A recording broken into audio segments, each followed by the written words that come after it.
Hello and welcome to WTF, Wednesday, Thursday, Friday, our posting schedule, where we talk about writing, reading, and all things in that vein. Yeah. Today is Friday, so we are doing book tea, aka, it's still in the strainer. Yeah. So, we here have a bunch of some of our favorite books. We have other stuff in there, like comics and stuff, that we really enjoyed. So, on book tea days, we take one out and explain why we love it, and give it a rating out of 10. So, I think far we've done this. Ourselves. We have to introduce ourselves.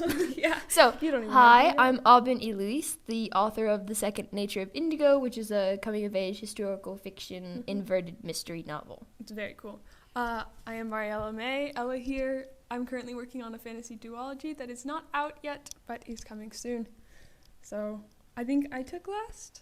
Yeah. So it's your turn.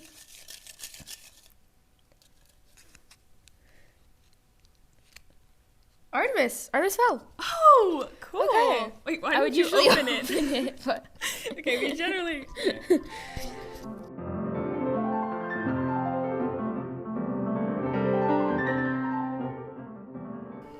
Artemis Fowl. We can actually write Fowl on there. There you go. So, if you don't know, Artemis Fowl it got a terrible movie. So if you've watched the bad. movie, Forget about about it. So, Artemis Fowl is a book about a Irish genius. Right? I think he's 12. Wow. In the first one. I think he might even be 11 in the first one. Is he? He's Yeah. very young in the first one. So Yeah. he discovers that there are fairies, and they do exist, and they have rules, and he figures it all out. Mhm. And in the first book, he actually kidnaps one to get a ransom back. So the Artemis Fowl series follows his many, many lovely adventures throughout Throughout the world. human world and the fairy world. It's very, very cool. It has, even though we're describing it very like fantastical, it has almost like it's very sci-fi. Yeah, I'd say it's more sci-fi, but the way he handles it is like it's truly modern day world. It's very believably the human modern day world. It's very, very cool how he Except for maybe mixes- technology, like earbuds and something. But it's also the Fowl family is very rich. so they have all the all these crazy inventions, and Artemis is a genius, so he invents stuff. Yeah, it's a very, very cool series, and I really love it, and I read it at the perfect age. It was so cool for me. We actually, strangely enough, read it because of the movie. Yeah. We're like, that movie was really mediocre. I wonder if the books are better. They're way better. Oh. The books are awesome. Yeah. So, especially if you're like in a middle school age range, Yeah. Artemis Fowl is an amazing book series. And there's more by Owen Colfer, especially the series that follows after it, the Fowl Twins. That one is amazing. Yeah, we actually have a separate paper for Fowl Twins. So we won't get into it here, but I highly, highly suggest reading Artemis Fowl before you read Fowl Twins. Oh, yeah. There's a lot that gets explained more gently or more cohesively in the Artemis Fowl thing, and then it's kind of like more run over in the second series. So, and I'd also say the Artemis Fowl series is super enjoyable. So if you start with Fowl Twins, you get a lot of spoilers for Artemis Fowl that are very fun to live through in the Artemis Fowl series. So start with Artemis Fowl, and then you get to live through all the fun other ups things. and downs before later with Fowl Twins. So yeah, it's a really great series. It's also super. I don't know, it's just very, the world is very alive. Like, everything about it is very cohesive, and it makes sense. And even though there are a lot of, different aspects of it, it all is so, alive and real. And all the characters are awesome. Oh, yeah, they're great. Even, I would say, the villain character is probably the least enjoyable. But she's kind of annoying for a reason. She's not in every book. Yeah. She's not in every book. And, there are different, enemies, but there is a recurring one. Yeah. And she is kind of annoying, but that's also kind of her thing. Yeah. It's you just don't like her. She's annoying. It makes sense.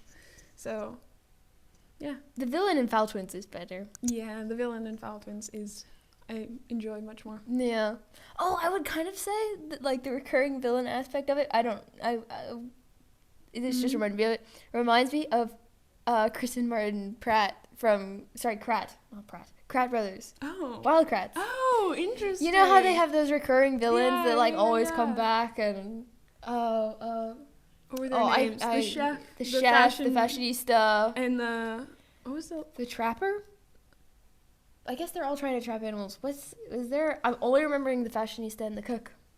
There was a third one. If you guys remember it, please comment down below. Yeah. If Wild Kratts was also a part of your childhood as much as ours, please share. It was so great. Yeah, it actually does kind of have that, like, fun, adventurous, like, aspect. Yeah. So. I'd say the suspense in Artemis is also very real. Like, the stakes, especially at the end of the first book, you're like, what? How is this going to work out? All the stakes are very... I think throughout the entire series, it really does a good job of balancing stakes and, like, adventure and comedy and, like, wow, there's so many things. So, the more I'm thinking about it, the more I'm like, wow, they have so much in there. Yeah. There are many, many different aspects of it. Yeah. So I think everyone will find something that they really enjoy in Artemis Fowl. Yeah. And some people like us will enjoy most of it. So I would rank it a solid 8. I was going to say 8, yeah. 8.5, maybe? I'd do 7.5 or 8. But probably 8. I'd say 8. Yeah. Or 8.5. So. Yeah. Yeah, the characters are very lovable, and you get to know them a lot throughout the series. Yeah, especially if you want to get into more, like, fantasy sci-fi stuff. You don't really read it. You want to read something a little bit more, I don't know. There are a lot of, like, really big... Our brother is a huge fantasy listener, so a lot of them are just too much for me. And I'm like, okay, this is too much. Yeah. So Artemis Fowl is a really great balance of, like, really complicated, cool world, but also not overwhelming. Mm-hmm. So that's why... That's a really good point. It does do a fantastic job of balancing complicated aspects as well as plot, but... And understandable. Yeah. It's definitely... I'd say especially if you're, like, in high school or above, it's very light reading. Yeah. Well, I don't know. I haven't read it in a long time. But... It does... We read it as a family, so obviously it holds the attention of adults. So yeah. It's really great. Yeah. Also, if you listen to the audiobook, the reader is fantastic. Really good. We all listen to the audiobook. Yeah. It does an excellent job. And does an excellent job with the female voices. Yes. That's very successful. Maybe the villain is, again, the most annoying. But yeah, probably another reason why we didn't like her as much. Yeah. But it's okay. Overall, it's really very worth it. Alrighty.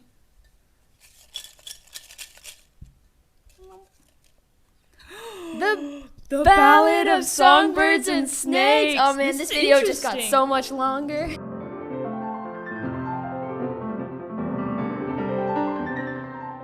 This is really interesting because actually Artemis kind of reminds me of Coriolanus in some ways. Oh. It's actually kind of like they have reverse stories because it's kind of like bad guy turning into a better, and then Artemis at the beginning is kind of like almost the villain character. Yeah. He's like the bad guy, but then, eventually he becomes less so the bad guy, which does take a few books. Yeah. And he's still always morally gray in ways.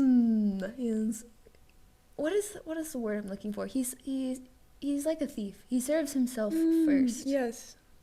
Yeah, he gets less that way. He donates the rest to other people, to society at large. Whereas Coriolanus is kind of like the opposite. At first, he's like much more thinking about like his family and the and then it just like devolves into a much more scheming, almost selfish way of thinking. Ballad of Songbirds and Snakes is one of our favorites. I love audiobooks. I listen to all of the Hunger Games and Ballad of Songbirds and Snakes in 3 days. So it was all kind of, I would say that it's kind of a blur, but it's actually really not. Like, I actually remember it all very distinctively, and I re-listened to Ballad of Songbirds and Snakes, and it was even better the second time. Yeah. Through. So if you read it once and you're like, it was good, but read it again. It's so good. I think I've read that book 3 times. Yeah. I'd happily read it again. It's definitely my favorite Hunger Games book. which going into it, you're like, oh, it's like feels like an extra book, you know? Yeah. She's like, you're wondering how she's gonna pull it off. Is it gonna be good?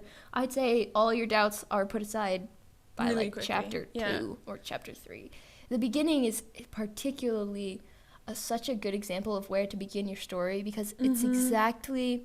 Oh, it gives all of the momentum. It gives all the hints you need about where these characters are, what their world is like, and gives you a great basis for how it might change. If you watched our video about first draft and even our video about speech tags, we talk about how the person presents themselves and how they think about themselves is a really great way to show personality without saying like, oh, this person is a blah-de-da person. Yeah.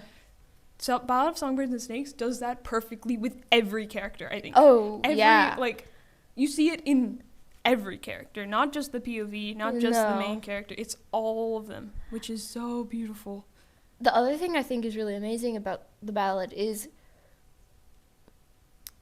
every character has this something about them, particularly Lucy Gray, if we're being honest. Lucy Gray is just an amazing... And the other thing is, I don't think you ever get from her point of view. No, but we have such a particular idea about how she sees the world, how she sees herself, and how she sees the people around her.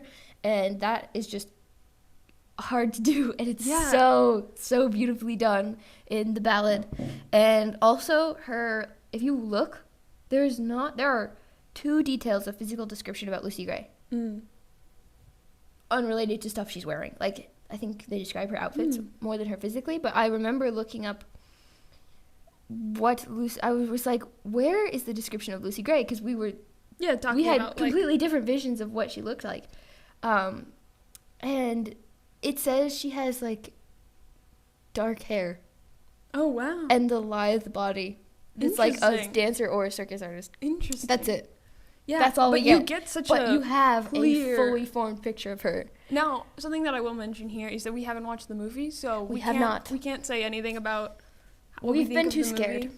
Yeah. I love that book so much. And it's so thoughtful and so introspective that I don't think that its full life could be captured on... Well, Coriolanus is just, like, fathoms deep as a character, as is Lucy Gray. So I feel like it's just And I don't think you can fit that into a movie length thing. I don't know how they would have done it. It's like a 10-hour book.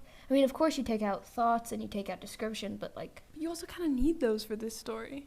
I mean, you see it, and it looks beautiful. Yeah, no, we have in beautiful. all the previews. It does look really, really well done.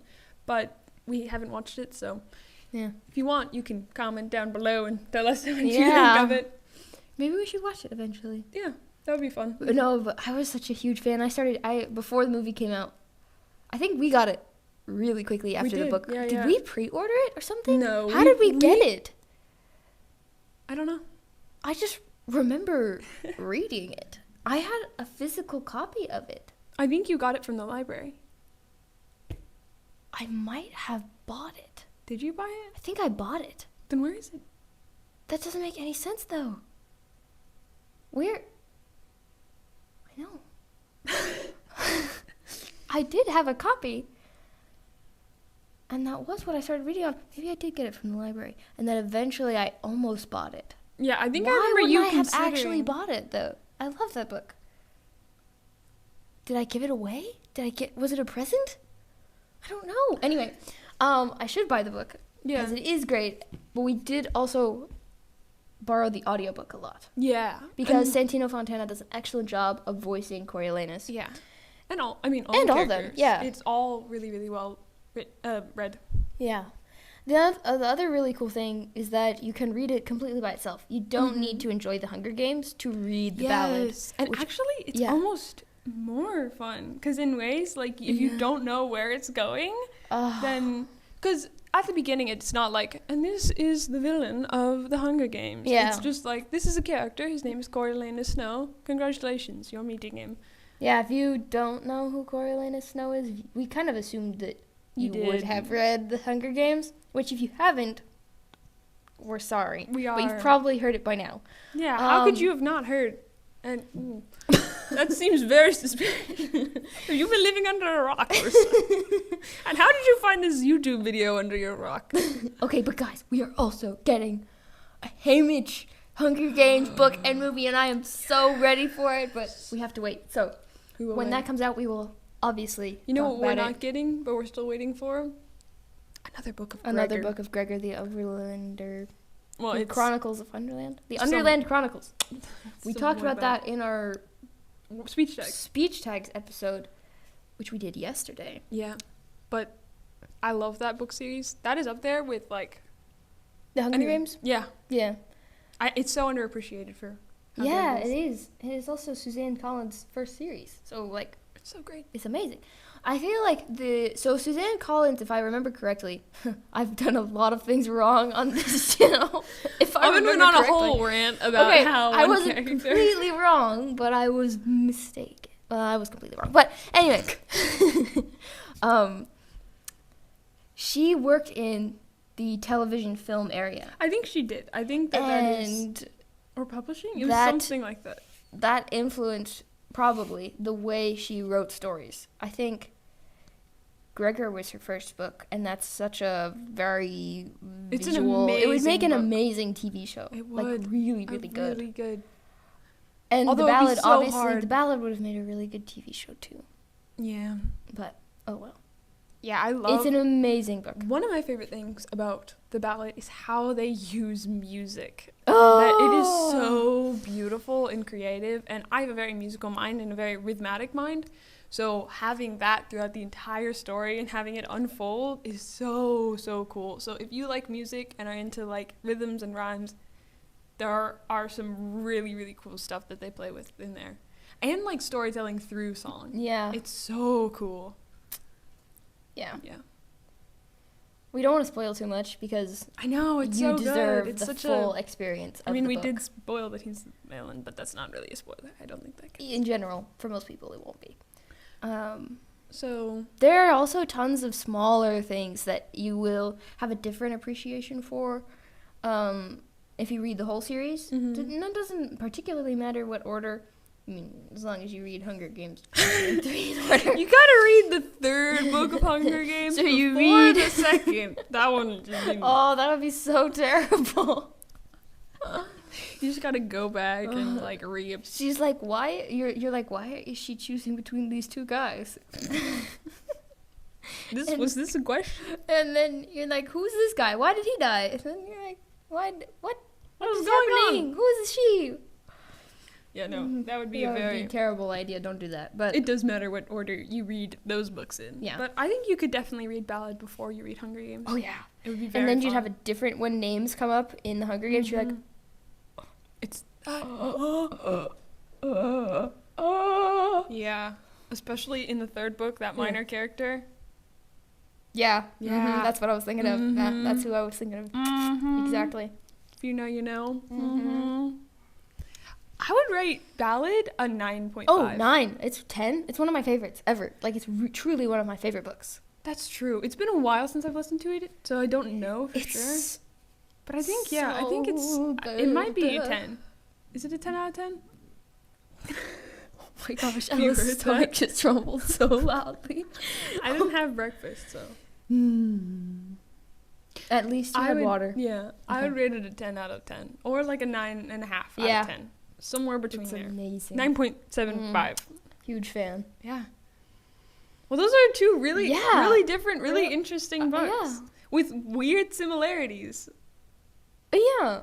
It's very interesting that we picked those because they're both male main characters, which is kind of rare for like the genres that they're in, like YA. Yeah. How I don't know. A lot of books that we read are female protagonists, and a lot of I